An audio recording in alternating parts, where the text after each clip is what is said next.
साथी विकास और आज हम शुरू करने वाले हैं हॉस्पिटल एंड क्लिनिकल फार्मेसी। ठीक है, जितने मेरे भाई जुड़ चुके हैं, यदि नहीं जुड़े हैं तो ज़्यादा से ज़्यादा नंबर में आप जुड़िए। ठीक है, ये पेपर देखा जाए तो आपके सामने लिख रखा हॉस्पिटल एंड क्लिनिकल फार्मेसी। इसके पहले हम इंग्लिश वर्जन मॉर्निंग में इसका लेक्चर ले चुके थे, बट उसका कुछ ही लेक्चर रिकॉर्ड हुआ है, उसे हमें दोबारा रिकॉर्ड करना पड़ेगा। कोई टेंशन नहीं, आपके सामने ये रहा। ठीक है, हॉस्पिटल एंड क्लिनिकल फार्मेसी का प्यारा सा पेपर। ठीक, अब ये पेपर क्या है, कैसे है, सब कुछ इस वीडियो में डिटेल में हम देखने वाले हैं। ये हिंदी मीडियम का पोर्शन है। जितने लोग आए हैं भाई एक बार ठीक है हाय लिख दीजिए। ठीक है, जितने लोग आए हैं, यदि आवाज़ प्रॉपर आ रही है तो हम क्या कर देते हैं, शुरू करते हैं अपनी यात्रा को। ठीक है, ये हिंदी मीडियम का पेपर है। ठीक, देखिए बहुत सारे टेक्निकल इशू होने के नाते इसे हमने क्या कर दिया, दो पार्ट में डिवीजन कर दिया।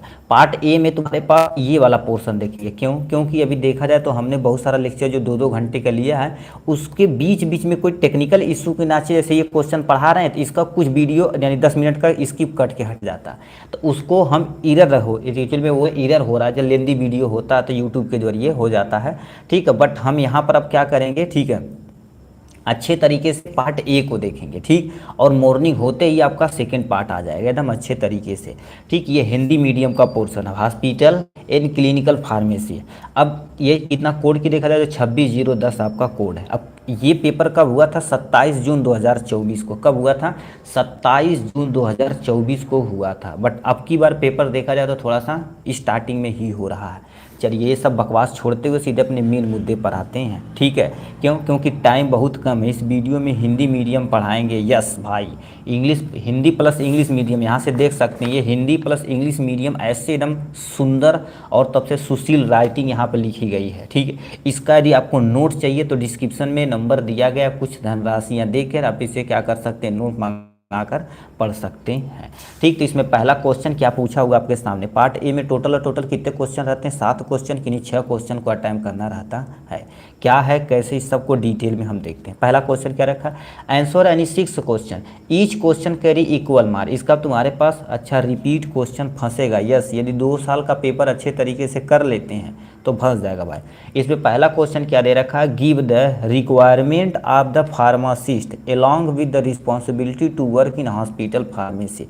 मतलब यदि हॉस्पिटल फार्मेसी है, ठीक है, तो एक्चुअल में हॉस्पिटल में फार्मासिस्ट की रिक्वायरमेंट कहाँ है और वर्क कर रहे हैं तो कितने बेड पे कितने फार्मासिस्ट ये होने चाहिए। तो इसको हमें क्या करना पड़ेगा, पूरा डिटेल में देखना पड़ेगा। तो ये लिखा रखा है हॉस्पिटल फार्मेसी। तो पहले समझते हैं गुरुदेव हॉस्पिटल क्या होता। तो यहाँ पर हम थोड़ा सा क्या कर देते हैं, हॉस्पिटल के बारे में जान लेते हैं। क्या होता है हमारे पास, हॉस्पिटल के बारे में जान लेंगे। तो हॉस्पिटल फार्मेसी अभी आप चुटकी हम समझ जाएंगे क्या होता है।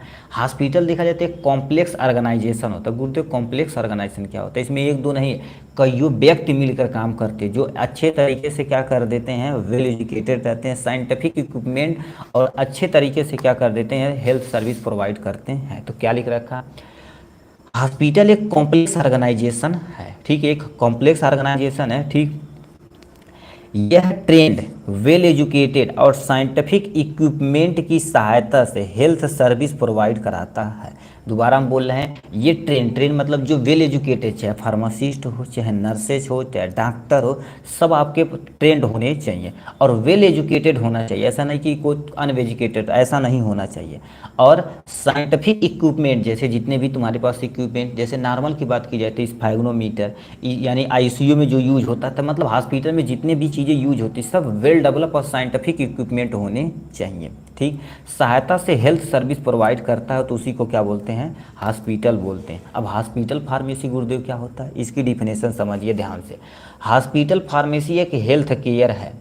ठीक है, हेल्थ केयर सर्विस है जिसमें दवाओं और चिकित्सा उपकरणों को चुनने, तैयार करने, कलेक्शन करने, डिस्ट्रीब्यूशन आदि शामिल होता है। कहने का मतलब हॉस्पिटल फार्मेसी में एक्चुअल में होता क्या, जैसे ठीक हॉस्पिटल में कहीं भी, चाहे वो इंडोर पेशेंट हो चाहे ओपीडी का पेशेंट हो, ठीक, वो हॉस्पिटल में कहीं कुछ भी हो तो कहीं भी पेशेंट रहता तो हॉस्पिटल वो फार्मासिस्ट के पास जाता और फार्मेसी वो क्या कर देता, उस पर दवाई प्रोवाइड करता। कैसे कैसे, दवाओं को देखो, दवाओं को और ठीक है जो चिकित्सक उपकरण हो उनको चुनेगा और तैयार करेगा और फिर कलेक्शन करेगा, फिर हर एक डिपार्ट में डिस्ट्रीब्यूट करेगा, मतलब हर एक पर्सन को ले जाके देगा। ठीक, इसी को क्या बोलते हैं, ठीक, हॉस्पिटल फार्मेसी बोला जाता।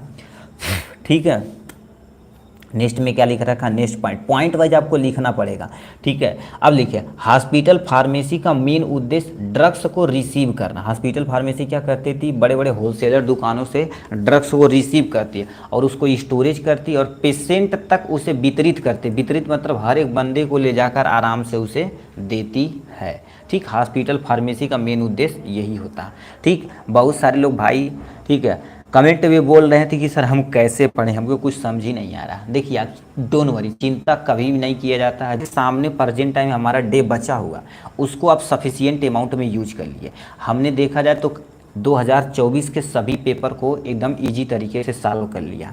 कल से, यानी कल से शाम से स्टार्ट होगा 2023 का paper solution, step by step, at least 5 से 6 दिन के अंदर उसे ख़त्म कर दिया जाएगा।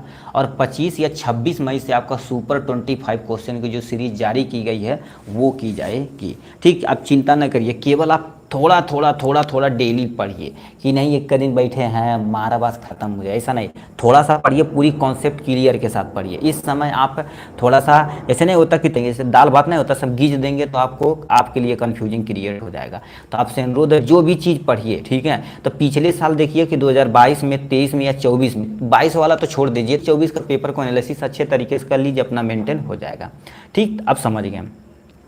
तो हॉस्पिटल फार्मेसी का मेन उद्देश्य क्या होता है, ड्रग्स को रिसीव करना, स्टोरेज करना तथा पेशेंट को वितरित करना, क्या कहलाता है आपका, हॉस्पिटल फार्मेसी कहलाता है। नेक्स्ट में क्या लिख रखा, हॉस्पिटल फार्मेसी दवा निर्माण और पैरल प्रोडक्ट बनाने का भी कार्य करती है। मतलब यानी हॉस्पिटल फार्मेसी दवा का निर्माण करती है। दवा का मतलब कंपनी लेवल में बनाएगी नहीं, जैसे 2-4 दवाइयाँ मिक्स करके एक डोज बनाती है तो डोज का निर्माण करेगी। और पेरेंटल प्रोडक्ट मतलब जैसे इंजेक्शन को कैसे किस स्टेप में हमें देना, तो ये सब कुछ मैनेज करने का जिम्मेदारी किसकी होती है, हॉस्पिटल फार्मेसी की। अब लिखा फार्मेसी, लिखा हॉस्पिटल इन फार्मासिस्ट की आवश्यकता, मतलब एक, ठीक है, एक हॉस्पिटल है तो उसमें मान लेते हैं 100 बेड है तो कितना फार्मासिस्ट लगेंगे, 50 बेड है तो कितना लगेंगे। तो यहाँ लिखा है अप टू 50 बेड, मान लेते तुम्हारे पास क्या होगा, 50 बेड रहे तो कम से कम कितनी फार्मासिस्ट की ज़रूरत रहेगी, 3 फार्मासिस्ट की ज़रूरत रहेगी। यहाँ नंबर ऑफ फार्मासिस्ट हो जाएंगे, कितने फार्मासिस्ट की ज़रूरत होगी, इतनी होगी। ठीक है, बहुत सारे लोग कह रहे हैं सर आप पढ़ाते हैं थोड़ा सा लेंदी पढ़ा देते हैं, ठीक है, नहीं, यदि आप हम पढ़ा रहे हैं तो हर एक कॉन्सेप्ट ध्यानपूर्वक केवल सुनेंगे मेरे भाई, का वादा है भाई, ठीक है। इतने साल से पढ़ा रहे हैं, इतना वादा है, हर एक कॉन्सेप्ट आपके माइंड में, उतना ही चीज़ हम लिखते हैं जितने आपके माइंड में इस समय एग्जाम के टाइम में बैठ सके। ठीक, यदि तुम्हारे पास 50 बेड रहेंगे तो 3 फार्मासिस्ट की रिक्वायरमेंट होगी। अप टू, ठीक है, अप टू 100 मतलब यदि लगभग 100 बेड रहेगा, ठीक है, 100 बेड रहेगा तो 3 की जगह आपके सामने कितने हो जाएंगे, 5 फार्मासिस्ट हो जाएंगे। और अप टू 200 मान लेते 200 रहें तो कितना कितना, कम से कम आपको 8 यानी 8 फार्मासिस्ट चाहिए ही चाहिए। ठीक है, अब टू तुम्हारे पास कितना हो जाएगा, ठीक है, 300 लिख देते हैं। ठीक है, अब टू 300 देखा जाए तो तुम्हारे पास कितना, यानी 8 की जगह तुम्हारे पास 10 हो जाएंगे। तो इतने हमारे पास हो जाएंगे टोटल, और टोटल में फार्मासिस्ट। ठीक, ये हो गया यहाँ से। ठीक है, अब तो समझ गए होंगे आप इतना तरीके से कैसे क्या हो रहा है। ठीक, अब हम नेक्स्ट पॉइंट पे चलते हैं। अब हमसे यहाँ से क्वेश्चन में देखिए, दोबारा जैसे जैसे क्वेश्चन पूछा वैसे वैसे हमें बताना पड़ेगा। देखिए सबसे पहले हमसे पूछा था, यानी लिखा है फार्मेसी, हॉस्पिटल फार्मेसी, ये हो गया। वर्क करते हैं तो उसकी रिक्वायरमेंट कितनी होती है, देखिए रिक्वायरमेंट क्या होती है। फिर हमसे क्या पूछा है, एक फार्मासिस्ट की रिस्पॉन्सिबिलिटी क्या होती, कहाँ पर, आउटडोर पेशेंट पे बताइए या इंडोर पेशेंट पे बताइए, कहीं भी बता सकते हैं, हम केवल और केवल आउटडोर पेशेंट पे बताएं हैं। ठीक, अब देखिए, अब कहेंगे सर समझ, इसने बताओ क्या समझने वाली बात है। जैसे क्वेश्चन पूछा था हॉस्पिटल फार्मेसी क्या होता है, उसको हमने डिफाइन कर दिया। ठीक, उसके बाद हमने क्या कर दिया, उसमें कितनी रिक्वायरमेंट होती है, देखिए वर्क यदि कर रहे हैं तो कितनी रिक्वायरमेंट होगी फार्मासिस्ट का, वो टेबल बता दिया। फिर यहाँ से रिस्पॉन्सिबिलिटी बता दिए जो आपके सामने दिया गया। अब बताओ इसमें यही टॉपिक केवल याद रखेंगे, आपका चुटकी में काम बन जाएगा। तो क्या लिख रखा है, पहले central dispensing area, central dispensing area में मतलब क्या होता है, इसमें आपको रखा जाए, एरिया होता है जैसे central dispensing area, patient area, general responsibility, ये सब चीज़ें आपको यहाँ रखना पड़ेगा। तो मान लेते ऐसा कोई पेशेंट जो आउटडोर है, ओपीडी समझते हो कि पेशेंट आया, पर्ची कटाया, डॉक्टर से मिला, दवा लेके चला गया, हॉस्पिटल में भर्ती नहीं, तो उसको हम आउटडोर पेशेंट बोलते हैं। तो लिखा है करेक्ट ड्रग्स मिक्स तकनीक के उपयोग से सुनिश्चित करना सेंट्रल डे होती है। एक पहली रिस्पॉन्सिबिलिटी यानी एक फार्मासिस्ट की क्या होती है कि करेक्ट दवा को यदि मिक्स करना, क्या कर देता है, मिक्स करके, मिक्स मतलब जैसे 2-4 दवाइयाँ कट करके ना जैसे मिक्स करते हैं, डोजिंग करते हैं, तो उसको सुनिश्चित करना। नेक्स्ट में पेशेंट के लिए रिकॉर्ड तथा बिल यानी बिलिंग को बनाए रखना, मतलब पेशेंट के लिए रिकॉर्ड, पेशेंट कितना आया उसको, यानी जैसे एक पेशेंट है तो उसका प्रिस्क्रिप्शन वाली जो पर्ची होती है उस पर एड्रेस, नाम, पता, एड्रेस, सब वेट वगैरह सारा लिख देंगे। ठीक, प्रिस्क्रिप्शन फाइल को बनाना, ये जिम्मेदारी किसकी है, एक फार्मासिस्ट की जिम्मेदारी है, यदि वो रह रहा है तो ये सेंट्रल लेवल पे है। ठीक है, ये हो गया। अब फार्मासिस्ट केयर एरिया, मतलब अब फार्मासिस्ट केयर एरिया कहाँ रखेंगे, जो फार्मासिस्ट को ऐसे एरिया में रखा जाएगा जहाँ पर काम ज़्यादा रहता है, केयरिंग का काम होता है। जैसे रेगुलर रूप से नर्सिंग यूनिट में जाकर दवा क्षेत्र की जांच करना, दवा क्षेत्र की छात्र मतलब क्या होता है, अब इसके बारे में समझिए।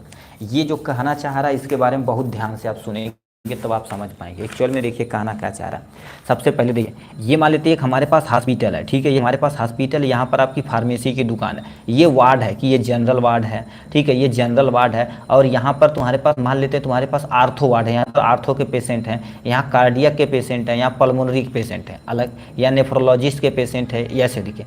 अब यहाँ से आपको उठ के जाना है तो यहाँ पर जो नर्सेज बैठी रहेंगी तो यहाँ पूछेंगे कि इस एरिया में किसी दवा की कमी तो नहीं, यदि कमी होगी तो इसको आप डिस्ट्रीब्यूट कराएंगे।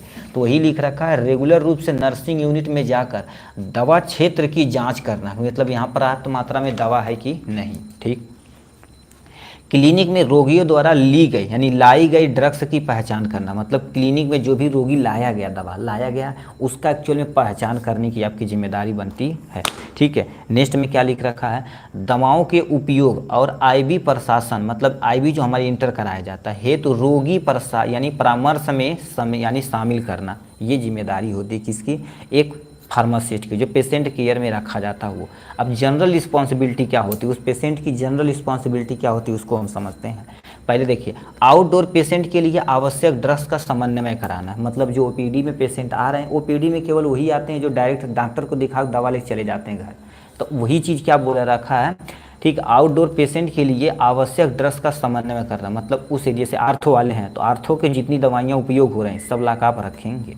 यह सुनिश्चित करना कि सभी दवाइयों को सही ढंग से प्रबंध है कि नहीं, ये आप जनरल रिस्पॉन्सिबिलिटी बनती है। प्रबंध मतलब जैसे अभी ओपीडी आप खोल रहे हैं, ठीक, ओपीडी में तो आज भैया आर्थो की ओपीडी चलेगी, आज पेट वाली ओपीडी चलेगी, आज मस्तिष्क वाली ओपीडी चलेगी, तो वो सब चीज़ आपके सही ढंग से दवा प्रबंध होनी चाहिए। ठीक, नहीं तो कोई पर्चा लेकर आपके पास भैया नहीं, ऐसा नहीं होना चाहिए। कार्डियक पल्मोनरी इमरजेंसी स्थिति में भाग लेना, मतलब ऐसे एरिया में जहाँ पर तुम्हारे पास कार्डियक के पेशेंट हो या ठीक लंग्स के पेशेंट हो तो वो इमरजेंसी है तो वहाँ पर प्रॉपर हमें जाना पड़ेगा और हर एक दवाइयों का क्या करना पड़ेगा, मैनेज करना आपकी जिम्मेदारी बनती है। ठीक, तो इतना चीज़ आपको लिखना पड़ेगा। क्या क्या, अब हेडिंग हम डालते हैं। देखिए सबसे पहले मान लेते ये क्वेश्चन आए तो सबसे पहले आपको क्या करना पड़ेगा, हेडिंग में हॉस्पिटल फार्मेसी क्या होता है इसके बारे में आप लिखेंगे। ठीक, और बेड यानी बेड फार्मासिस्ट, मतलब एक बेड पे कितना फार्मासिस्ट, 50 पे 100 पे कितना, ये उसके बाद आपको क्या लिखना पड़ेगा, रिस्पॉन्सिबिलिटी। ठीक है, रिस्पॉन्सिबिलिटीज़ के बारे में लिखना पड़ेगा, रिस्पॉन्सिबिलिटीज़ के बारे में, इतना चीज़ के बारे में आपको लिखना पड़ेगा इस क्वेश्चन में। नेक्स्ट क्वेश्चन क्या पूछा है, परचेज ऑफ ड्रग्स। ठीक है, अब ये क्या होता है ध्यान से सुनिए, परचेज ऑफ ड्रग्स क्या होता है, right in brief in the procedure for purchase of drugs. तो सबसे पहले देखिए क्या क्या रखा, परचेज ऑफ ड्रग्स क्या होती है इसके बारे में देखेंगे, कौन सा प्रोसीजर है कि स्टेप बाय स्टेप कैसे दवाइयों को प्रोसीज किया जाता है खरीदने के लिए। परचेज मतलब क्या होता है, ठीक है, कहते हैं हम दवा आज कपड़ा परचेज करके लाए हैं, ठीक है, तो ये परचेज ऑफ दवा को कैसे एक्चुअली परचेज करेंगे उसका प्रोसीजर पूरा डिटेल में आपको बताना पड़ेगा। तो आपके सामने समझते हैं पहले यानी परचेज ऑफ ड्रग्स क्या होता है, परचेज क्या होता है, कुछ समझे कि नहीं। जैसे होलसेल रिटेलर दुकान आप खरीद रहे हैं, ठीक, खोल रहे हैं, तो होलसेल से आप खरीद के लाएंगे तो परचेज करके तो ला रहे हैं। तो परचेजिंग क्या होती है? परचेजिंग का अर्थ है, ठीक है, बाहरी नेटवर्क से डिफरेंट काइंड की दवाइयाँ प्राप्त करना। नेटवर्क मतलब क्या होता है? जो बाहरी बड़ी बड़ी होलसेल दुकानें हैं उससे दवाइयाँ, ठीक है, प्राप्त करना परचेजिंग कहलाता है। या आप खरीद रहे हैं तो आप अलग अलग दवाइयाँ खरीद के जो रख रहे हैं उसी को परचेजिंग बोला जाता है। परचेजिंग किसी भी फार्मास्यूटिकल कंपनी का एक रेगुलर वर्क होता है। और याद रखना, जब फार्मास्यूटिकल कंपनी खोल दियो, अब बताओ कोई परचेज ही नहीं कर रहा है दवाइयाँ, ठीक है, तो आप बना के क्या करेंगे? तो ये तुम्हारे पास वही लिखा, परचेजिंग किसी भी फार्मास्यूटिकल कंपनी का एक रेगुलर वर्क है। यह कंपनी की रणनीति रूटीन में से एक को दर्शाता है। कि रूटीन मतलब क्या होगा? जैसे अपने यहाँ जितना ज़्यादा दवाइयाँ सेल होगी, अब कोई बंदा परचेज करेगा तभी तो हम दवाई का बना पाएंगे। तो वही चीज़ लिख रखा, कंपनियों की रणनीति रूटीन में से एक को दर्शाता है। कौन? परचेजिंग। ठीक, नेक्स्ट में क्या लिख रखा है? फार्मास्यूटिकल कंपनी के लिए ड्रग्स स्टोरेज में विभिन्न यानी दवाओं की उचित सूची बनाकर रखना अत्यंत आवश्यक है। कहने का मतलब क्या होता है? फार्मास्यूटिकल जो कंपनियां होती, ड्रग्स को स्टोरेज करने के लिए अलग अलग दवाइयों की सूची बनानी। अब जैसे आप दवाइयां बेच रहे हैं, ठीक, तो आप, ठीक है, मेडिकल स्टोर पे थोड़ा सा रह रहे होंगे तो वहाँ पर नोट किया जाता है। जैसे आपके यहाँ पे 5 पत्ता था, 4 पत्ता बिक गया, जैसे पैरासीटामॉल, तो पैरासीटामॉल ऐसे इसको हम रख देंगे किसमें? ठीक है, जो हम ऑर्डर करेंगे ऑर्डर वाली कॉपी में, ऑर्डर वाली कॉपी में कर देंगे। फिर ऐसे मान लेते कोई दवा ऐसे 10-20 दवा कर देंगे, फिर इसको शाम को ऑर्डर देंगे, ठीक है, और ऑर्डर देंगे और सूची जो बनाए रहेंगे इसी से ऑर्डर देंगे, आपका दवाइयाँ आ जाएगा। तो यही लिखा, फार्मास्यूटिकल कंपनी के लिए, ठीक है, ड्रग्स स्टोरेज के विभिन्न दवाओं की सूची, उचित सूची बनाए रखना अत्यंत आवश्यक है। जो सूची नहीं बनाएंगे तो पता ही नहीं पड़ पाएंगे क्या हमें परचेज करना है। यह भी सुनिश्चित किया जाता है कि वे दवाइयाँ फार्मासिस्ट को अफोर्डेबल प्राइस पे उपलब्ध है कि नहीं। कहने का मतलब क्या? जैसे कंपनी कोई दवाइयाँ बना रही है तो ऐसा किया जाता है कि जो फार्मासिस्ट है अफोर्ड यानी अफोर्ड है उसे खरीद सकता है कि नहीं, यानी परचेज कर सकता है कि नहीं। अब बताओ दवाई हम बहुत महंगा बना दें और कोई खरीद ही नहीं पाए, तो ऐसा, ठीक है, नहीं होना चाहिए। ठीक, तो ये हो गया यहाँ से। नेक्स्ट में क्या रखा? यह प्रबंध को, ठीक है, इकोनॉमी स्तर पर सुधार लाने और बेहतर स्थिति प्राप्त करने में सहायता करता है। अब ये जो सिस्टम होता है इकोनॉमी, मतलब हमें पता चल जाएगा कि हमें इतनी दवाइयाँ खरीदनी है, ठीक, और उसको उसी स्तर पे हम क्या करेंगे? अपने आप को सुधार रखेंगे और बेहतर स्थिति प्राप्त करने की सहायता करेंगे। ठीक, तो ये तुम्हारे पास हो गया। तो आपको इंट्रोडक्शन में इतना लिखना पड़ेगा, 1 point, 2 point, 3 point, 4 point, 5 point अपने इंट्रोडक्शन में लिख दिया। अब लिखा है परचेज प्रोसीजिंग। अब बताओ कैसे तुम दवाई खरीदोगे? ठीक, तो पहले हम क्या देखेंगे? अपने यहाँ देखेंगे, स्रोत की पहचान करेंगे, ठीक है, एक्चुअल में हमें दवा कहाँ से मंगानी है और कितनी मंगानी है। तो वही चीज़ तुम्हारे पास लिखा है, आपूर्ति के, ठीक है, लिखा आपूर्ति के संभावित क्षेत्र को पहचान करना। ठीक है, हमें पहचान करना पड़ेगा हमें कितनी आवश्यक दवाइयाँ हैं। जैसे अभी मार्केट में जूता खरीदने जाए तो ऐसा थोड़ी नहीं कि मान लेते टी शर्ट खरीदने गए तुम कार ले लिए, ऐसा नहीं होगा। जो आवश्यक होती है आपूर्ति हमें वही तो खरीदेंगे। तो आपूर्ति के संभावित, लिखा संभावित स्रोत को पहचानेंगे। ठीक, नेक्स्ट में क्या लिखा? लिख रखा कोटेशन इनवाइटिंग करने हेतु पत्र जारी करेंगे। पत्र जारी मतलब उन्हें फ़ोन करके बताएंगे ये हमें चाहिए, ठीक, वो चाहिए। अब कोटेशन को कोई ना कोई प्राप्त करेगा, उसका विश्लेषण करेगा। देखो कोटेशन को कोई ने प्राप्त किया, कोटेशन मतलब जो ऑर्डर दे रहे हैं वो समझिए।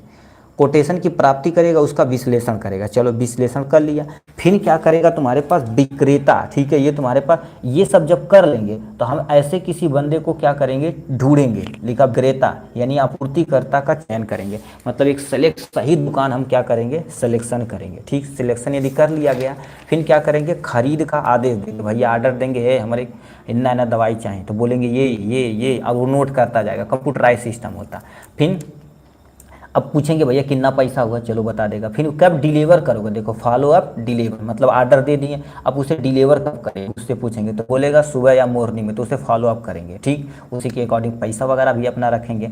परचेज और यानी आदेश में, ठीक है, संशोधन करना, मतलब जो आप ऑर्डर दिए हैं, ठीक है, ऑर्डर दिए हैं कि परचेज हमें कर दिए, तो अच्छा बोलेंगे 20 दवाइयाँ इनके यहाँ मिल गई, 10 दवाइयाँ नहीं मिले तो दूसरी जगह आप ऑर्डर करेंगे। ठीक, फिर अब ये हो जाने के बाद यानी ये देखो सामग्री की प्राप्ति करेंगे, मतलब जैसे ऑर्डर किए थे उसका डिलीवरी हो गया, ठीक उसे पैसा वैसा दे के संशोधन कर लिए। फिर यानी देखो अब आदेश में संशोधन करी करना रहेगा, मैं तो दो दवाइयाँ और भूल गए तो दोबारा हम ऑर्डर कर देंगे, फिर वो सामान हमें प्राप्त होगा। ठीक, सामान जब प्राप्त होगा तो एनालाइज यानी लिखा एनालिसिस रिसीविंग रिपोर्ट का प्राप्त यानी करना। देखिए लिखा एनालिस यानी एनालाइसिंग एनालिसिस रिसीविंग रिपोर्ट का करना, रिपोर्ट करना कहने का मतलब जो आ रहा है पर्चा तो उसे मिलाना। अच्छा ये 1 पत्ता है, 2 पत्ता, 4 पत्ता, 8 पत्ता, 10 पत्ता, ये हो गया। अब ये हम उसको उठा के कहाँ रख देंगे, स्टॉक में रख देंगे। कहाँ रख देंगे, स्टॉक में। मान लेते हैं लक बाई चांस कोई माल रिजेक्ट हो जाए, रिजेक्ट मतलब कहीं थोड़ा सा रैप्चर हो जाए, या ऐसी दवाइयाँ भूल चूक आ गई जो आपके एरिया में बिकवा नहीं करती हैं, तो return of the reject material, reject material को दोबारा आप रिजेक्ट कर देंगे, रिजेक्ट करके वापस भेज देंगे। ठीक, उसकी जगह दूसरी दवाई या कुछ और मंगा लेंगे। फिर क्या लिख रखा, पासिंग इनवाइस फॉर पेमेंट। फिर क्या करेंगे, उसका इनवाइस देखेंगे कि भाई इस पे अच्छा ये दवाई पे इतना % जीएसटी, ये दवाई पे इतना % छूट दिया, टोटल हमें कितना हुआ, वो सब भी जोड़ना आपके लिए बड़ी कंपलसरी होता है। तो आशा करते हैं आप समझ गए होंगे एक्चुअल में परचेजिंग ऑफ ड्रग्स क्या होता है। परचेजिंग ऑफ ड्रग्स सबसे पहले इंट्रोडक्शन लिखेंगे, कैसे प्रोसीज किया जाता है। ठीक है, तो वही आपको क्या कर देना है, स्टेप बाय स्टेप जो बोले हैं उसी को लिख देना है। नेक्स्ट में क्या तुमसे क्वेश्चन पूछा है, ड्रग्स डिस्ट्रीब्यूशन के बारे में। क्या तीसरा नंबर क्वेश्चन क्या पूछा है जी, describe drugs distribution to outpatient in detail. मतलब सबसे पहले क्या करना पड़ेगा, देखिए सबसे पहले ड्रग्स डिस्ट्रीब्यूशन क्या होता है, इसके टाइप लिख देना, क्योंकि लॉन्ग में ऐसा नहीं कि केवल आप 4 लाइन लिख देंगे कि यानी आउट पेशेंट इन डिटेल में drug distribution to outpatient 4 line लिख दिए कि ओपीडी में देगा, ये देगा, ऐसे देगा, 4 लाइन तो नंबर नहीं पाएंगे। जैसे क्वेश्चन पूछे उसी के अकॉर्डिंग हमें घुमा के लिखना है। सबसे पहले क्या लिखना पड़ेगा, ड्रग डिस्ट्रीब्यूशन होता क्या, इसके बारे में लिखेंगे। ये 2 तरह का होता है, एक हॉस्पिटल में बांटता है, एक बाहर भेजता है, बट हमें आउट जो पेशेंट है उसको डिटेल में देखिए हमें बताना पड़ेगा। ठीक है भाई, लाइट गई, ठीक है कोई टेंशन नहीं, तो आपको उसको क्या करना पड़ेगा, थोड़ा सा डिटेल में बताना पड़ेगा। तो लिख रखा है ड्रग्स डिस्ट्रीब्यूशन क्या होता है। अब ड्रग्स मतलब दवाइयाँ, डिस्ट्रीब्यूट मतलब बांटना होता, तो सिंपल सा बोलेंगे क्या, अब बांटेंगे कहाँ, ऐसे थोड़ी ना गांव में प्रसादी ले ला, ऐसा नहीं होता ना, हॉस्पिटल में बेचेंगे या ऐसे एरिया में बेचेंगे जहाँ पर ओपीडी वगैरह चल रही है। तो क्या लिख रखा, ड्रग्स डिस्ट्रीब्यूशन वह प्रक्रिया है जिसमें, ठीक है, जिसके माध्यम से अस्पताल में रोगियों को आवश्यक दवाइयाँ समय समय पर उचित मात्रा में उपलब्ध कराई जाती है, उसे ड्रग्स डिस्ट्रीब्यूशन कहते हैं। आपको समझे डिस्ट्रीब्यूशन क्या होता है, सिंपल सा ड्रग्स डिस्ट्रीब्यूशन एक तरह का माध्यम होता है जिसमें, ठीक है, जिसके माध्यम से अस्पताल में रोगियों को आवश्यक दवाई मतलब रोगी को जो दवाइयाँ आवश्यकता होती हैं समय समय पर उचित मात्रा में जितनी चाहिए उतना हम उसे पहुंचा देंगे, उसी को ड्रग्स डिस्ट्रीब्यूशन कहते हैं। अब इतना भी बड़ा नहीं समझ में आया तो बोल देने कि दवा को बांटना जो होता है क्या कहलाता, ड्रग्स डिस्ट्रीब्यूशन कहलाता। बस इतना समझिए आप, ये हो जाएगा यहाँ से। ये 2 तरह के होते हैं, ठीक है, ये 2 तरह के होते हैं। पहला तुम्हारे पास क्या लिख रखा है, ध्यान से सुनिए, पहला इंडोर पेशेंट और दूसरा आउटडोर पेशेंट। फील्ड में रहते हैं उसको इंडोर पेशेंट बोला जाता है। क्या बोलते हैं, इन जैसे कोई किसी भी वार्ड में रह सकता है या ऑपरेशन वार्ड में रह सकता है या एक्सरे में आपको दवाइयाँ पहुंचानी है या इन हॉस्पिटल अदर डिपार्टमेंट मतलब केवल और केवल हॉस्पिटल, देखिए साफ साफ लिखा इन हॉस्पिटल अदर डिपार्टमेंट मतलब इन्हीं एरिया यानी हॉस्पिटल में आपको प्रोवाइड करना मगर अलग अलग डिपार्टमेंट में। तो वही चीज़ बोला गया, इसमें केवल इनडोर पेशेंट में आपकी जिम्मेदारी केवल और केवल हॉस्पिटल के अंदर होती है। आउटडोर पेशेंट में तुम्हारे पास क्या होता है, जिसे हम ओपीडी केवल और केवल ओपीडी में होगा। इसमें क्या, एक डॉक्टर बैठा है, इसको दिखाएगा और पर्चा आपके पास लेगा, दवा देंगे तो फिर चला जाएगा। तो ये जो प्रोसेस होता है केवल और केवल ओपीडी उसे बोलते हैं। क्या बोलते हैं, आउटडोर पेशेंट बोला जाता है, ये शॉर्ट में ओपीडी बोलते हैं। ठीक, ये हो गया। अब कैसे तुम बांट सकते हो, तो लिखा है तुम्हारे पास method of drugs distribution to in the patient. ठीक है, पेशेंट को कैसे तुम बांट सकते हो दवाइयाँ। सबसे पहले लिखा है कि व्यक्तिगत प्रिस्क्रिप्शन ऑर्डर मेथड मतलब व्यक्तिगत मतलब एक कोई आदमी पर्चा लेके आया, कहेगा भैया 4 दवाई है निकाल दा, तो एक बंदा लेकर आया है, एक व्यक्तिगत पर्सन लेकर आया है, तो वही लिख रखा। अब इसको दवा निकाल के आप देंगे, तो ये व्यक्तिगत प्रिस्क्रिप्शन ऑर्डर मेथड के द्वारा निकाल सकते हैं। दूसरा फ्लोर स्टॉक मेथड क्या होता है, अब इसके द्वारा कैसे तुम निकालोगे। फ्लोर स्टॉक मतलब क्या होता है, जैसे अभी जो हॉस्पिटल का एग्जाम्पल बताएं, ये हॉस्पिटल है, इसके ऊपर 1 तल्ला 2 तल्ला 3 तल्ला 4 तल्ला है। अब मान लेते दूसरे तल्ला पे मतलब सेकेंड फ्लोर पे केवल और केवल आर्थो के पेशेंट है, आर्थो के पेशेंट हैं, तो यहाँ से आप जाएंगे, जो भी आर्थो पेशेंट पे यहाँ पर वार्ड में जो भी तुम्हारे पास जरूरत दवा रहेगी उसको पूरी तरह से यहाँ फुलफिल आप करके आएंगे। तो वही लिख रखा फ्लोर स्टॉक मेथड। भाई लाइट भगते हुए क्या क्या आ रहे हैं यार इसमें, ठीक है। तो ये तुम्हारे पास हो जाएगा, ठीक है, फ्लोर स्टॉक मेथड हो जाते हैं, ठीक। Unit dose distribution, unit dose distribution मतलब जैसे किसी भी वार्ड में एक बंदे को, याद रखना, एक बंदे को एक खुराक दवाई चाहिए, कितना, एक खुराक दवाई चाहिए, तो उसको हम यूनिट डोज डिस्ट्रीब्यूशन बोलते हैं। केवल एक खुराक चाहिए, एक खुराक खाएगा मस्त हो जाएगा। फिर क्या लिखा, बास्केट मेथड। अब बास्केट मेथड में क्या होता है, जैसे 5-7 आदमी की दवाइयाँ एक ही बार में किसी झिल्ली में या किसी बास्केट में रख के हम उसे उस वार्ड में पहुंचा देते हैं, वहाँ पर नर्सेस होते उठा के सबको डिस्ट्रीब्यूट कर देती हैं। तो ये हो तुम्हारे पास होता, और मोस्टली वार्ड में ऐसे ही काम करते हैं। आप देखे होंगे ट्रॉली टाइप में होता है, उसी में अलग अलग, जैसे यहाँ पर पैरासीटामॉल का इंजेक्शन, डाइक्लोफेनेक गैस, ऐसे ऐसे होता। तो वो ऐसे ट्रॉली लेके जाते हैं, यहाँ से उठा के इसको दे देंगे, यहाँ से उठा के, मतलब एक ही बॉक्स में कईयों 100 आदमियों का या कईयों आदमियों का ड्रग्स वहाँ पर प्रेजेंट होता, तो उसको बास्केट मेथड बोला जाता है, ठीक। ये हो गया यहाँ से। अब 2 तरह के बोले हैं, तो इनडोर पेशेंट में क्या होता है, यह केवल फार्मासिस्ट हॉस्पिटल के अंदर ड्रग्स डिस्ट्रीब्यूशन करता है। यह केवल फार्मासिस्ट हॉस्पिटल के केवल अंदर जो पेशेंट चाहे वो, ठीक है, चाहे एडमिट है, चाहे वो किसी वार्ड में है या ऑपरेशन में है, कुछ भी है, तो वो केवल हॉस्पिटल के अंदर करेगा, तो उसको यानी इंडोर पेशेंट बोला जाएगा। बट हमसे क्वेश्चन में क्या पूछा था बाबू, ठीक है, पूछा था drugs distribution to outdoor patient, मतलब आउटडोर पेशेंट को हमें पूरा डिस्प्लेन करना है। तो क्या लिख रखा, ध्यान से इसके बारे में सुनिए। यह आउटडोर, ठीक है, ये लिखा तुम्हारे पास, ठीक है, ठीक है, लिखा है यह आउटडोर पेशेंट एम्बुलेंसरी पेशेंट भी कहा जाता है। एम्बुलेंसरी पेशेंट मतलब आए, लड़े भिड़े तो तुरंत एडमिट हो गए और तुरंत दवा लेके चले गए, ठीक है, ठीक है। क्या लिख रखा, आउटडोर पेशेंट को अस्पताल में भर्ती नहीं किया जाता, याद रखना, देखिए भर्ती नहीं किया जाता, इसलिए इसे ऐसे एम्बुलेंसरी पेशेंट, मतलब आते चलते जाते हैं, तो इसलिए चलते जाते हैं, तो इसे एम्बुलेंसरी पेशेंट बोला जाता है। तो क्या होते हैं ये, सामान्य तथा इमरजेंसी उपचार दिया जाता है, जी, जो डायग्नोसिस, थेरेपी, प्रिवेंशन हो सकता है, ठीक, उसे करते हैं, फिर उसे अपने घर भेज देते हैं, उसको बोला जाता है आउटडोर पेशेंट, यानी ओपीडी पेशेंट बोला जाता है, ठीक। ये हो गया यहाँ से। अब टाइप ऑफ आउटडोर पेशेंट कितने तरह के तुम्हारे पास होते हैं। सबसे पहले तुम्हारे पास लिखा है जनरल आउट पेशेंट, मतलब क्या होता है, एक फिजिशियन बैठा रहता है वहाँ पर, सर्दी जुकाम बुखार कुछ भी आए सबको दवा लिख के बाद काम खत्म, तो उसे जनरल, ठीक, आउट पेशेंट बोलते हैं। रिफर आउट पेशेंट क्या होते हैं, किसी दूसरे हॉस्पिटल से रिफर हुए हैं, वो आएंगे, दिखाएंगे, दवाई लेंगे, चले जाएंगे, ठीक। इमरजेंसी आउट पेशेंट, ये इमरजेंसी में लड़े भिड़े हैं, आएंगे, पट्टी बांधा जाएगा, फट्ठा उट्ठा लगा दिया जाएगा, ठीक है, यदि भर्ती करने लायक तो भर्ती किया जाएगा, नहीं तो उन्हें दवा लेके बाहर कर दिया जाएगा, तो इमरजेंसी आउट पेशेंट हो जाएगा, ठीक। फिर क्या दे रखा तुम्हारे पास, ठीक है, फिर यहाँ से क्या क्वेश्चन पूछा भाई,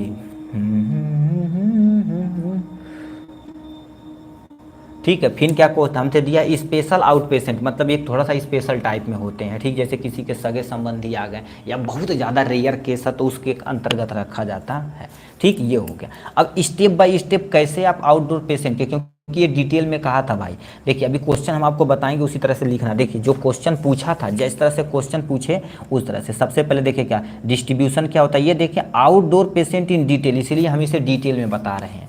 तो लिखा स्टेप फॉर आउटडोर पेशेंट को दवा वितरण कैसे किया जाता है। सबसे पहले पेशेंट का पूरा नाम रजिस्टर में मेंटेन करेंगे, मतलब पेशेंट का पूरा ब्यौरा पूरा अच्छे से लिख लेंगे, ठीक। तो उन्हें एक पर्ची थमा देंगे, जैसे जैसे हॉस्पिटल में डॉक्टरी में जाते हैं तो पूरा नाम पता किसको दिखाना है, कोई डिपार्टमेंट में दिखाना है, सब टाइप करके आपको 1 रुपया पर्ची या 10 रुपया पर्ची दे देते हैं सरकारी हॉस्पिटल में, ठीक। तो ये प्राइवेट हॉस्पिटल में फीस ले लेते हैं, तो वो पूरा नाम रजिस्टर वगैरह कर देते हैं। फिर पेशेंट को डॉक्टर यानी फिजिशियन के पास भेज दिया जाता है, यानी पर्ची लेके, जैसे ये तो सबको नाम दे दिया, अभी ये जो पर्ची लेके डॉक्टर के पास जाएंगे, ठीक है। फिर डॉक्टर जब पूछेगा कोई चीज़ तो इसी पे आपको दवाइयाँ लिखेगा, तो ही लिख रखा तुम्हारे पास, ठीक है, लिखा यानी पेशेंट को, ठीक है, डॉक्टर के पास भेज दिया जाता है। ठीक है, पेशेंट को डॉक्टर के पास भेज दिया जाता है। फिर क्या कर देता है, डॉक्टर पेशेंट की पूरी जांच करता है, पूरी जांच करता है। यदि कोई जांच ब्लड वगैरह है तो उसे लिख देता भाई ब्लड या एक्सरे या अल्ट्रासाउंड करा के लाइए। अब वो सब जब कर लेता तो प्रिस्क्रिप्शन में दवा लिखता, मतलब पर्चे पे पूरा डिटेल में दवा लिख देता है। अब ये पर्चा आप कहाँ लिख जाएंगे, पेशेंट फार्मासिस्ट के पास ड्रग्स प्राप्त करता है। ड्रग्स यानी पेशेंट के पास, यानी पेशेंट फार्मासिस्ट के पास जाएगा, ठीक है, और वहाँ से दवा प्राप्त करेगा और फिर फार्मासिस्ट क्या करेगा, पूरी डोजिंग वगैरह करके उसे बता देगा किस फॉर्म में इसे खाना है। तो फार्मासिस्ट सभी दवाओं को चेक तथा, ठीक है, डोजेज फॉर्म बनाता है, डोजेज फॉर्म अच्छे से बनाएगा और उसे दे देगा आराम से। ठीक, तो इतना आपके सामने था, ठीक है, drugs distribution in outdoor patient के बारे में। नेक्स्ट क्वेश्चन हमसे पूछा compounding in hospital. Next question क्या पूछा हमसे, ठीक है, ये तो तीसरा नंबर इतने स्लो चल रहा है भाई, ठीक है, कोई दिक्कत नहीं। कंपाउंडिंग इन हॉस्पिटल, हॉस्पिटल में कैसे कंपाउंडिंग की जाती है इसके बारे में आपको, कंपाउंडिंग वो मत समझना, ठीक है। अब इसमें क्या होता, कैसे होता, इसके बारे में पूरा डिटेल में आपको नॉलेज देते हैं हम अच्छे तरीके से। सबसे पहले समझते हैं कंपाउंडिंग क्या होता। अब ध्यान से सुनिए कंपाउंडिंग क्या होता।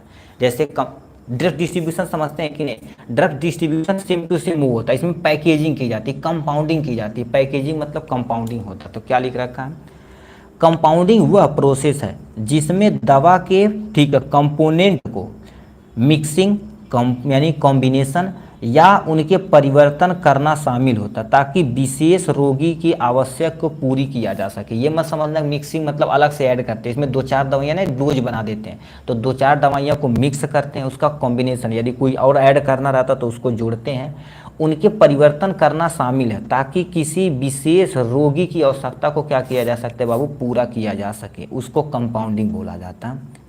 ठीक, आशा करते हैं डिफिनेशन समझ में आया होगा। कंपाउंडिंग तब किया जाता है जब कोई अप्रोप्रिएट ड्रग्स, अप्रोप्रिएट मतलब कोई स्पेशल ड्रग, ठीक है, ड्रग्स पेशेंट के लिए ही अनुपयुक्त नहीं होती है, तब उसको हम कंपाउंडिंग कहते हैं।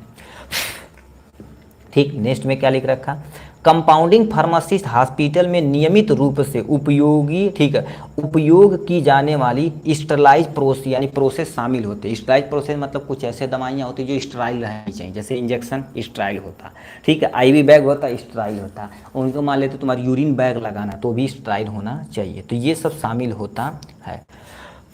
भाई कितना कीड़े गिरते हैं यार, ठीक है, अभी स्किप करके एक क्वेश्चन कट जाता भाई, ठीक है, ठीक है, लिखा कंपाउंडिंग की मदद से हम पेशेंट या पेशेंट की डिजीज की स्थिति के अनुसार करेक्ट डोजेज, देखिए हिसाब से कंपाउंडिंग कैसे करेंगे, करेक्ट डोजेज बनाएंगे, उनका फार्मूलेशन तैयार कर सकते हैं, कंपाउंडिंग के अंतर्गत ही किया जाता है। तो ये आपका कंपाउंडिंग का इंट्रोडक्शन रहा। क्या लिखेंगे, इतना पॉइंट लिखेंगे, 4-5 पॉइंट अच्छे तरीके से। अब एक आइडियल रिक्वायरमेंट फॉर कंपाउंडिंग, मतलब एक आइडियल रिक्वायरमेंट क्या होनी चाहिए किसी भी कंपाउंडिंग के लिए। सबसे पहले कंपाउंडिंग प्लेटफॉर्म तैयार करना, ये पुराने जमाना वाला सिस्टम है, बट अब ऐसा नहीं होता। कंपाउंडिंग देखो क्या लिखा, कंपाउंडिंग प्लेटफॉर्म स्टार्ट शुरुआत यानी होना चाहिए, मतलब जो ऐसे आपके रैक नहीं होता है, रैक मतलब दुकान के आगे वो कौन सा बॉक्स होता है जिसे हम क्या बोलते हैं जी, आगे जो रखा रहता है टेबल, उस पे हम सब कुछ उठा के रखेंगे। लैब कोट होना चाहिए तथा ग्लव्स होना चाहिए जो कंपलसरी होता है। फिर क्या करेंगे, स्ट्राई एरिया में मोटार तथा पेस्टर से मिक्स करेंगे। कहने का मतलब पहले होता था क्या, जैसे दवाइयाँ उठा के ला के रखें, फिर उनको देखिए डॉक्टर क्या करते थे, ऐसे पर्चा, एक यहाँ पर एक पर्चा बनाते थे, एक पर्चा यहाँ, एक पुड़िया, अब 2-4 दवा निकाल के इसमें रखते थे, इसमें रखते थे, ऐसे मोड़ के आपको दे देते थे, वो वाला पहले सिस्टम था। तो वही अभी बुक में लिख रखा भाई। तो इसमें तब उसके पास लैब कोट होना चाहिए, ग्लव्स होना चाहिए जिससे आप थोड़ा सा आपके जो हाथ में गंदगी है दवा में न लगे। स्टरलाइज एरिया में मोटार तथा पेस्टर से उसे क्या कर देंगे, मिक्स करेंगे, मतलब कूट काट देंगे, उसकी साइज़ क्या हो जाएगी, छोटा हो जाएगी, फिर अंततः पैकेजिंग करके आपको दे दिया जाएगा। तो ये पहले ज़माना में था, बट अब क्या होता है, ठीक है, अब क्या होता है कि जैसे मान लेते आपको 5 दवा चाहिए, एक यानी एक पत्ते में से 2 ठी गोली काटें, एक पत्ते में से 2 गोली काटें, एक जो गैस की है तो एक काट के दे दिए। तो ये सब हम क्या कर देते हैं, एक पैकेट में बंद करके ऊपर लिख देते हैं सुबह शाम खाना, बस काम खत्म हो जाएगा। ठीक है, तो इस तरह से कंपाउंडिंग की जाती है। ठीक, नेक्स्ट में क्या लिख रखा, उद्देश्य क्या है कंपाउंडिंग के, एक्चुअल में उद्देश्य क्या है, कोई तो उद्देश्य होगा। सबसे पहले कंपाउंडिंग का मुख्य उद्देश्य निम्न है जो नीचे दिया गया। सबसे पहले सॉलिड मटेरियल को लिक्विड के फॉर्म में कन्वर्ट करना। जब पहले नहीं हुआ करता था तब सारी सिस्टम होती थी, बट अब तो सब चीज़ में उपलब्ध है, कोई करता ही नहीं है। यानी तुम्हारे पास कलर डाई जैसे एलर्जिक सब्सटेंस को बचाना होना चाहिए। जो कुछ ऐसे कलर होते हैं ना, जैसे पहले देखें खराब कड़वाहट दवाइयाँ आती थी तो उसको मास्क किया जाता, तब तो अलग अलग फ्लेवर में तथा अलग अलग कलर में दवाइयाँ आती हैं, ठीक। तो वही तुम्हें क्या करना, बचाव करना, ऐसा सटीक डोज तैयार करना जो मार्केट में उपलब्ध न हो, ठीक है। सटीक डोज मतलब जैसे अब प्रेजेंट टाइम में देखा जाए तो 0 पी एसपी का फार्मूला ले लो, तो उसमें एसाइक्लोफेनेक, पैरासीटामोल तथा सेसरियोपेप्टाइड 3 का कॉम्बिनेशन है। बट ऐसा नहीं पहले होता था, तो अलग अलग दवाइयों को कूट के एक कॉम्बिनेशन बनाया जाता था, ठीक। वो डॉक्टर करते थे, ठीक है, या डॉक्टर करते थे, एक डॉक्टर के एक असिस्टेंट रहते हैं, कहते हैं कंपाउंडर बैठा हुआ, तो वही कंपाउंडिंग बड़े हुई से आया हुआ, ठीक है। फिर क्या लिखा, ऐसा सटीक डोज प्राप्त करते हैं। बट अब तो देखा जाए तो सटीक डोज अइबा किया है, सब कुछ कॉम्बिनेशन में दवाइयाँ आ रही हैं। बार बार डोज लेने की आवश्यकता को कम करना, मतलब बहुत सारी दवाइयाँ पहले ले रहे थे ना, बट कंपाउंडिंग कर दी जाएंगी तो हमने दवाइयाँ की आवश्यकता कम हो जाएगी। तो आपको सबसे पहले जान लेते पूछे जाएगा कंपाउंडिंग इन हॉस्पिटल, इंट्रोडक्शन लिखना, आइडियल प्रॉपर्टी लिख लेना और यहाँ से उद्देश्य लिख देना, अपना काम हो जाएगा। इतना, यही हेडिंग चीज़ें आप याद रखिए भाई, एग्जाम में हेडिंग ही काम आता है। नेक्स्ट में क्या लिख रखा तुम्हारे पास, एप्लीकेशन ऑफ ए कंप्यूटर, ठीक है, इन हॉस्पिटल फार्मेसी प्रैक्टिस। अब ये क्वेश्चन कैसे पूछा हुआ, ध्यान से सुनिए, क्या बोल दिया भैया, कह दिया application of computer in hospital pharmacy practice, यानी सबसे पहले आपको क्या करना पड़ेगा, हॉस्पिटल फार्मेसी प्रैक्टिस बताइए। कंप्यूटर की दुनिया है जो तहलका मचा दिया है, ठीक, आप जान ही रहे हैं, बैठे बैठे आप सब यहीं पर क्लास कर दे रहे हैं, है कि नहीं, ठीक है, नहीं तो बड़ी दिक्कतें होती थी। अब यहीं पर बैठे बैठे कंप्यूटर से हम क्या कर देते हैं, पूरा ब्यौरा, मतलब हॉस्पिटल में क्या चीज़ है, कितना है, कितने स्टाफ काम कर रहे हैं, कितने पेशेंट है, पेशेंट का एड्रेस, कौन दवाइयाँ, लिखा है कंप्यूटर क्लिनिकल फार्मेसी प्रैक्टिस विकास। कंप्यूटर देखा जाए तुम्हारे पास यानी फार्मेसी रिसर्च के विकास में बहुत महत्वपूर्ण भूमिका निभाता है। यहीं पर बैठे बैठे सर्च कर लेंगे। अब तो बहुत सारे डॉक्टर होते हैं कि बताइए वो क्रोम से अथवा किसी ऐप से सर्च कर लेते हैं कि हमें ये डिजीज है, कौन सी बीमारी चाहिए, कौन सी दवा देनी है, सटीक बता देता सन से, ठीक। ये होता कंप्यूटर सर्च, देखो कंप्यूटर सर्च तथा मेडिकल रिसर्च में कंप्यूटर का बड़े, ठीक है, लिखा उपयोग बड़े हॉस्पिटल में आवश्यकता बन गई, मतलब बड़ा हॉस्पिटल को हैंडल करना ही कंप्यूटर करता भाई, नहीं तो सब कुछ कितने स्टाफ हैं, कितने पेशेंट हैं, कौन दवाइयाँ हैं, सब आप मैनेज ही नहीं कर पाएंगे। अभी आप देखे होंगे हॉस्पिटल में, नहीं छोड़ो उसको, दूर की बात है, तुम अभी एक बड़ी दुकान देखिए, ठीक, बड़ी दुकान मतलब जो लंबे तगड़ा दवाइयाँ बेच रहा है, तो सब कुछ कंप्यूटराइज होता है, का सब कुछ कंप्यूटराइज, जो मैनेज करता है क्वेश्चन में हमारे पास कितनी दवा है, कितनी बेची गई, सब स्टॉक मैनेज करता कौन, कंप्यूटर करता। उसी तरह से बड़े जो हॉस्पिटल उनका तो उपयोगी बन ही गया है, ठीक है, जान ही रहे हैं, ठीक। फार्मासिस्ट इंटरनेट का उपयोग करके रोगी, ठीक है, रोग अर्थात डिजीज रिलेटेड उपचार की जानकारी इकट्ठा करने के लिए कंप्यूटर का ही उपयोग करता है। यहीं पर बैठे भी बोले ना, ठीक है, जैसे आप काम करने जाएंगे, मान लो तो कोई दवा नहीं समझ में आया तो भन्ने से उसको नेट पे सर्च करिए तो आपको पता चलेगा अच्छा ये दवा ये कॉम्बिनेशन है, ठीक है, उसका उपयोग एक्चुअल में क्या है, ये सब जान जाएंगे। धीरे धीरे आप रहते रहते ऐसे जान जाएंगे, ठीक। फिर क्या लिखा, कंप्यूटर सिस्टम के उपयोग से पेज, यानी जो पेज वर्क होता है कम और मैनुअल रिकॉर्ड कम होने का, ठीक है, अभी लाइट आई भाई, ठीक है। अब ये क्या लिख रखा, ध्यान से सुनिए, अब थोड़ा सा भागेंगे, बल्ब की तरफ मूव करेंगे वो सब लोग। कंप्यूटर सिस्टम के उपयोग से हमारे पास जो पेज तथा पेपर वर्क कम हो रहा, सही है, नहीं तो पहले देखा जाए तो पूरा रिकॉर्ड बनाना पड़ता था। अभी प्रेजेंट टाइम में आप हैं, ठीक है, अभी देखिए ये लिखें हमारे तो इसको पीडीएफ आपको चाहता है तो अपने व्हाट्सएप पे मंगाए, पीडीएफ खोल के आराम से बैठ गए, ठीक है, आप पढ़ लिए और उसके बाद जब एग्जाम हो गया तो डिलीट कर दिए, यही तो करते हैं। तो वही चीज़ यहाँ से भी होती है हमारे सिस्टम के अंतर्गत, ठीक है। तब बताओ उसको हम पेपर में लिखेंगे, ऐसे करेंगे तो हमारे यहाँ बहुत कापियाँ लग जाएंगी, पेपर वर्क कम होता और रिकॉर्ड मैनुअल, ठीक है, को तरीके से किया जाता। जैसे इरर, अब मेडिकल इरर को कम करने के लिए, मेडिकल इरर मतलब मेडिकल स्टोर में या हॉस्पिटल में देखा जाए तो बहुत सारे इरर होती हैं, ठीक है, मिलती जुलती दवाइयाँ नहीं हमारे पास हो पाती हैं, ठीक है। तो उस टाइम जैसे मान लेते कोई ऐसी दवाइयाँ हैं उसको एग्जैक्ट दवाइयाँ आपके मेडिकल स्टोर में नहीं है, तो हम नेट पे सर्च करेंगे तो बता देगा ये एक कॉम्बिनेशन इसमें है, इसके जगह ये अल्टरनेट दे सकते हैं, तो उस इरर को कम किया जा सकता है। फिर क्या लिख रखा, ड्रग्स उपचार प्रिस्क्रिप्शन इन्वेंट्री कंट्रोल को, ठीक है, इन्वेंट्री कंट्रोल हमारे यहाँ, ठीक है, उतना ज़्यादा क्या होगा हमारे पास मेडिकल इरर कम होगा। ठीक, नेक्स्ट में क्या लिख रखा, यानी देखो मेडिकल डिसीजन सपोर्ट। अब क्या कर देते, मान लेते आपके पास कंप्यूटर है, कोई डिसीजन लेना चाह रहे हैं तो तुरंत ले सकते हैं, यहीं पर बैठे बैठे भरने से जो डिजीज है उसको ईमेल कर दिए किसी बड़े डॉक्टर के पास, भरने से काम हो जाएगा। तो लिखा है तुम्हारे पास, देखिए ड्रग्स उपचार से रिलेटेड क्लिनिकल निर्णय लेने में सहायता के लिए कंप्यूटर बेसिक टूल का उपयोग किया जाता है। अब देखेंगे बड़े बड़े हॉस्पिटल में, तुम सोचो कहते हैं लेजर विधि द्वारा इनका ऑपरेशन किया, कौन कर रहा, कंप्यूटराइज कर रहा। अब बहुत सारे बड़े बड़े रोबोटिक होते हैं जो कंप्यूटर से कंट्रोल किए जाते हैं, वो ऑपरेट करते हैं भाई। ठीक है, अभी हमारे जिस डिस्ट्रिक्ट में हम रहते हैं यहाँ से थोड़ी दूर पे एक रोबोटिक आर्थोपेडिक हॉस्पिटल खुला, सब कुछ रोबोटिक करेगा। तुम एडवांस टाइप में रोबोटिक लागे, कईयों करोड़ रुपया खर्चा किया गया भाई, सोच सकते हैं इतना एडवांस में, सब कंप्यूटराइज है।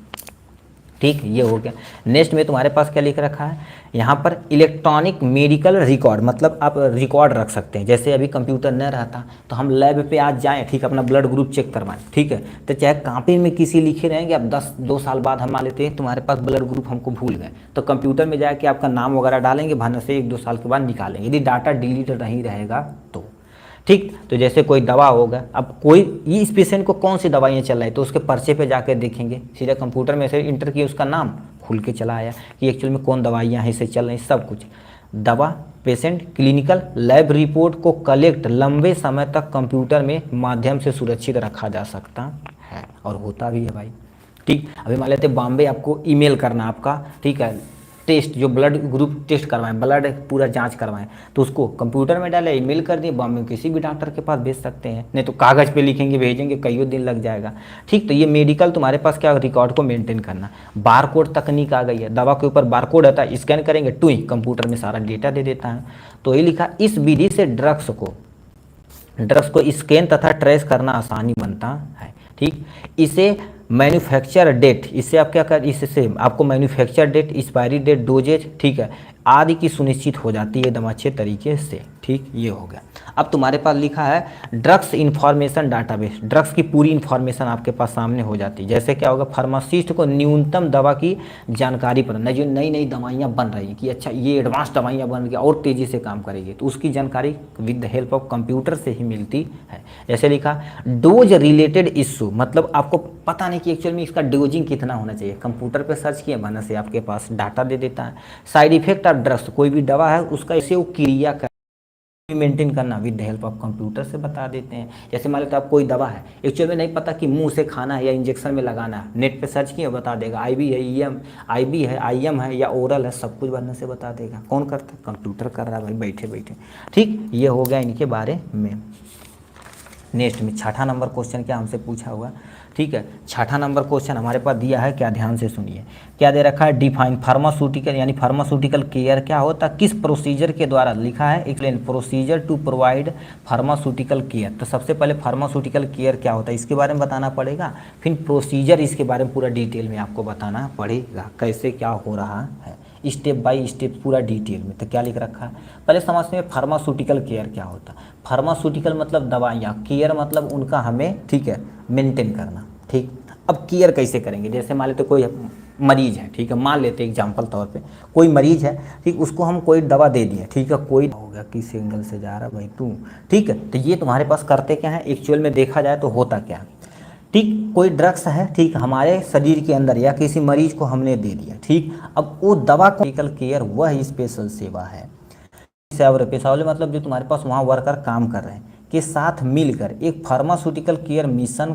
को डिजाइन किया करना, ठीक है, यानी मिशन का डिजाइन करना, लागू करने और निगरानी करने में सहायता करता है। ठीक है, तो ये तुम्हारे पास कौन करता है, ठीक है, यानी उसको मिशन को डिजाइन करना, उसको लागू करना कि हर एक पेशेंट को देखो, यानी निगरानी करने में सहयोग करना ताकि मरीजों के लिए सर्वोत्तम चिकित्सीय परिमाण प्राप्त हो सके, उसी को क्या बोला जाता है, फार्मास्यूटिकल केयर बोलते हैं। सिंपल सा फार्मेसी, यानी तुम्हारे पास हॉस्पिटल में जितने फार्मासिस्ट है, डॉक्टर के एक मिशन तैयार करेंगे और डिजाइन करेंगे कि ये दवा देना है, ठीक है, ये दवा देना तो ये पेशेंट जल्दी जल्दी क्या होगा, सर्वोत्तम उपचार करके इसे हम परिमाण को प्राप्त कर सकते हैं और बंदा मस्त हो सकता, उसी को क्या बोला जाता है, फार्मास्यूटिकल केयर बोला जाता है। ठीक, फार्मास्यूटिकल केयर करने का तुम्हारे पास सिद्धांत, क्या क्या सिद्धांत है? सबसे पहले आपके पास प्रॉपर नॉलेज तथा स्किल स्टाफ होना चाहिए। ये नॉलेज की स्टाफ हैं कुशल होने चाहिए, कैसे नहीं ला रहे हैं भैंस चराने वाला, ऐसा नहीं होना चाहिए, ठीक है। केवल पोत पात के आ रहे हैं, अब तो यही हो रहा है। जितने भी हमारे पास अभी देखें बड़े बड़े हॉस्पिटल पे देखेंगे एकदम से लड़कियां रखेंगे जो बढ़िया पोत पात के आएंगे, नॉलेज कुछ नहीं रहेगा ठीक है, केवल वही आएंगी बस, ठीक है, बैठे रहेंगे। क्यों? क्योंकि वो सब जान रहे हैं कि कोई दिखावट बढ़िया रहेगा तो पेशेंट अट्रैक्ट होगा यही सिस्टम चल रहा भाई, और दलाली चल रही है, ठीक है, कि आप हमें इतना पेशेंट देंगे, इतना पेशेंट देंगे तो इतना यदि खर्च होगा तो आपका इतना परसेंट फिक्स रहेगा। तो ये हो रहा है अब आजकल, ठीक है। तो कैसे हमें तुम्हें क्या करना है, इस सिद्धांत को, ठीक है, क्लियर करना। पहले सबसे पहले नॉलेज तथा स्किल स्टाफ होना चाहिए, मतलब ऐसे पेशेंट नॉलेज होना चाहिए ऐसे पर, ठीक, ऐसे फार्मासिस्ट अथवा नर्सेस तथा डॉक्टर जिसके पास फुल नॉलेज हो, स्किल स्टाफ होना चाहिए जो इससे केयर कर सके। प्राप्त इक्विपमेंट और रिसोर्स होना चाहिए, पर्याप्त रिसोर्स मतलब पूरा रिसोर्स होना चाहिए, ड्रग्स दवाइयाँ पूरी होनी चाहिए, इक्विपमेंट होने चाहिए जो पेशेंट को चाहिए, सब कुछ सुविधाएं उपलब्ध होनी चाहिए, ठीक। नेक्स्ट में क्या लिख रखा, कम्युनिकेट था है, ठीक, उसको हम कम्युनिकेट करके तो उसे दूसरे को बता सके। जैसे हमारे पास नॉलेज नहीं है उस दवा, ठीक है, डिजीज़ के बारे में, तो उससे हम किसी से और से भी पूछ के हम क्या करेंगे, कम्युनिकेशन के जरिए ही होना चाहिए। और नेक्स्ट में कम्युनिकेशन किससे, पेशेंट से कम्युनिकेट करेंगे, भाई आप मस्त हैं कि नहीं, तो कहेंगे मस्त हैं, ज़बरदस्त हैं, जहाँ पर हैं तहाँ सकता है ठीक है। तो उससे पेशेंट से जितना ज़्यादा कम्युनिकेट करेंगे उतना ज़्यादा उसकी केयर आप कर पाएंगे। तो ये सिद्धांत होता है। पेशेंट तथा दवा का उचित डाटा कलेक्शन तथा डॉक्यूमेंट सिस्टम प्रोवाइड कराना, कहने का मतलब पेशेंट का पूरा डाटा कलेक्शन करना, दवा को कि कौन सी दवाई से दी गई है और कौन दवाई से दिया जाए तो ज़्यादा ज़्यादा उचित इसे ठीक किया जा सकते, ये सब कलेक्शन तुम्हारे पास होना चाहिए। मरीजों के साथ सहयोग, मरीजों को कभी भी देखिए, ठीक है, आप कितना भी बड़े आदमी हो जाए, देखेंगे जो अच्छे डॉक्टर होते हैं, बड़े बड़े प्रोफेसर, ठीक है, जो एडल्ट होते एकदम से या थोड़ा सा एजेड टाइप में होते एकदम से, और तुम सोचो इतनी प्यार से बतियाते हैं कि किसी भी पेशेंट को मतलब आधा दो कोई सहारा लेते हैं, मगर जो थोड़ा खड़ूस टाइप में होते हैं एकदम से कर लेते हैं, ठीक है, तो होता है ठीक है। तो ये लिखा, मरीज के साथ जितना ज़्यादा सहयोग करेंगे उतना ज़्यादा फार्मास्यूटिकल केयर उसके ऊपर अप्लाई कर पाएंगे आप आराम से, ठीक है, ठीक, ये होगा। फिर क्या लिख रखा तुम्हारे पास है, यहाँ से हम आते हैं नेक्स्ट में, इफेक्टिव तथा बेस्ट क्वालिटी ड्रग्स का मैनेजमेंट करना आपकी जिम्मेदारी बनती है, ठीक है। तो इफेक्टिव यानी दवा ऐसी होनी चाहिए जो इफेक्टिव हो सके, नहीं कि दवा खाते जा रहा है कुछ फर्क नहीं पड़ा, ऐसा नहीं होना चाहिए। ड्रग्स इफेक्टिव होना चाहिए तथा बेस्ट क्वालिटी ड्रग्स होनी चाहिए, जो अब इसका मैनेजमेंट किसके अंतर्गत किया जाता है, फार्मास्यूटिकल केयर के अंतर्गत किया जाता है, ठीक। अब आशा करते हैं ये केयर सिद्धांत आप समझ गए होंगे। प्रोसीजर एक्चुअल में देखा जाता है आपको कैसे फार्मास्यूटिकल जो केयर है उसको प्रोसीज कैसे करना, तो कोई ना कोई स्टेप बाय स्टेप होगा। यस सर, सबसे पहले एक प्रोफेशन डॉक्टर फार्मासिस्ट से रिलेशन तथा जानकारी बनाए रखना, कहने का मतलब जैसे आपको, ठीक है, कोई दवा के बारे में नॉलेज नहीं, डॉक्टर के पास बताएंगे, ठीक है, डॉक्टर बताएंगे तो डॉक्टर को आपको सही सजेशन देगा, ठीक। तो इस जानकारी को मेंटेन करना, रिलेशन को बनाए रखना, ठीक है, पहला प्रोसीजर के अंतर्गत आता है, ठीक। पेशेंट को फुल मेडिकल हिस्ट्री देखना, जैसे मान लेते पेशेंट को पूरा हमें नॉलेज आना चाहिए पेशेंट इतने दिन से दवाइयाँ खा रहा है, इसको ये बीमारी है और इसकी बीमारी इतने लेवल से खा रही है, ठीक, कौन कौन से दवाइयाँ खा गए, तो मेडिकल हिस्ट्री पूरा हमारे पास रहेगा तो डिजीज की कंडीशन ऐसे ही चुटकियों में निपटा देंगे।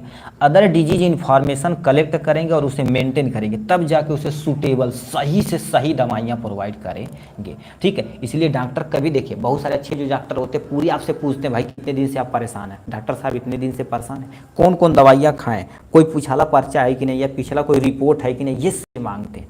तो अब वो सब देख के भन्न से आपको ट्रीटमेंट देंगे, आप फिटिया जाएंगे। देखिए जितने भी बड़े बड़े डॉक्टर होते हैं ना तो ऐसे ही करते हैं एक्चुअल में, पूरा स्टेप बाय स्टेप आपका सब कुछ मैनेज करते हैं, ठीक है। नेक्स्ट में क्या लिखा पेशेंट का फुल, ये तो पढ़ ही लिए, पेशेंट द्वारा कलेक्ट इन्फॉर्मेशन को मेडिकल पर्पज के लिए मूल्यांकन करना, मतलब पेशेंट द्वारा जो भी इंफॉर्मेशन प्रोवाइड किया गया तो उसकी हम देखेंगे, अच्छा ये पहले 1 महीना जांच कराया था तो इसको ये बीमारियां हैं, कौन करता है, यही करवाते हैं, ठीक है, इससे आपको पता चल जाएगा, ठीक। मूल्यांकन करेंगे, अब मेडिकल पर्पज में यदि यूज होने वाला है, ठीक है, तो कराएंगे मत। अब इस समय क्या होता है, इतने घटिया डॉक्टर हैं भाई, अब सांस सोच सकते हैं भाई, ठीक है, अरे ठीक है। अब एक सरकारी का नहीं मानते, एक यूनिवर्सल आप मानिए भाई कि हमें ठीक ऐसे इसे करना है, अब मनमानी कर रहे हैं। पर जो प्राइवेट वाले होते हैं कि हमारे यहाँ तो एक्सरे नहीं कराओ, अल्ट्रासाउंड नहीं कराओ, ब्लड नहीं जांच करो, तो हम नहीं जांच कराओ, जो हम लिखें वही तुम कराओ, और जो दवा लिखें वही लो, ठीक है, क्योंकि घटिया क्वालिटी लिखेंगे और जहाँ मिलेगा नहीं आपको वहीं दौड़ के जाना पड़ेगा। ऐसी स्थिति डॉक्टर की आ गई है, ठीक है, ऐसे धिक्कार है ऐसे आदमियों पे, ठीक है। फिर थेरापेटिक प्लान आपको बनाना, तब जाके इतना प्रोसीजर करेंगे तो फार्मास्यूटिकल केयर को आप मेंटेन कर पाएंगे, ठीक। तो ये हो गया फार्मास्यूटिकल केयर के बारे में इंट्रोडक्शन। उसके बाद फार्मास्यूटिकल केयर का सिद्धांत, उसके फार्मास्यूटिकल केयर का तुम्हारे पास प्रोसीजर हो जाएगा, ठीक। नेक्स्ट एंड फाइनल क्वेश्चन पे चलते हैं, फार्माको विजिलेंस क्या होता है, इसके बारे में हम अच्छे तरीके से चलते हैं, ठीक है। फार्माको विजिलेंस, अब क्वेश्चन क्या पूछा इसके बारे में हम चलते हैं, क्या दे रखा, इसमें भी क्वेश्चन ये पूछा गया था, ठीक है। तो आप समझिए फार्माको विजिलेंस होता क्या है गुरुदेव, इसके बारे में थोड़ा सा आप नॉलेज हमें दे दीजिए, कोई टेंशन नहीं, आपका भाई यहाँ बैठा हुआ है, सब कुछ आपको ऐसे चुटकियों में बता देगा, ठीक है। तो क्या लिख रखा ध्यान से सुनिए, फार्माको विजिलेंस क्या होता है, एम एन स्कोप लिखना पड़ेगा। तो आपके सामने ये प्यारा सा नोट है फार्माको विजिलेंस का, देखिए pharmaco vigilance derive from the two word, मतलब फार्माको विजिलेंस दो शब्दों से मिलकर बना था, first is a pharma, second is a vigilance होता है। फार्मा मतलब ड्रग्स, विजिलेंस मतलब उसकी निगरानी, बस इतना समझेंगे आप, आपसे उठा के आप जन्म कर रहे हैं, आप मस्त आदमी लिख देंगे। तो क्या लिखा, फार्माको विजिलेंस दो शब्दों से मिलकर बना होता है, पहला तुम्हारे पास फार्मा यानी दवा जिसे बोलते हैं, विजिलेंस मतलब निगरानी, ये आप अपने जहन में बैठा लिए, दवा के द्वारा किसी की निगरानी करना क्या कहलाता, फार्माको विजिलेंस कहलाता है, बस इतना आपके माइंड में होना चाहिए, ठीक। अकॉर्डिंग टू WHO के अकॉर्डिंग देखा जाए तो फार्माको विजिलेंस की परिभाषा क्या होती है, फार्माको विजिलेंस को दवा के प्रतिकूल प्रभावों को पता लगाने, मतलब दवा का जो प्रतिकूल प्रभाव उसके ऊपर हो रहा है उसका प्रॉपर मूल्यांकन करना, समझने और ठीक, और उनसे संबंधित समस्याओं की रोकथाम करने वाली विज्ञान और गतिविधि के रूप में परिभाषित किया जाता है, उसी को फार्माको विजिलेंस कहलाता है। सिंपल सा समझिए क्या होता है फार्माको विजिलेंस, एक ऐसी तुम्हारे पास, ठीक है, प्रोसेस अथवा सुविधाएं होती हैं जो दवा के, ठीक है, दवा को किसी पेशेंट के ऊपर तुम यदि दे दिए हो तो उसे पेशेंट को कैसे तुम निगरानी कर पाओगे दवा के द्वारा, उसी को फार्माको विजिलेंस कहलाता है।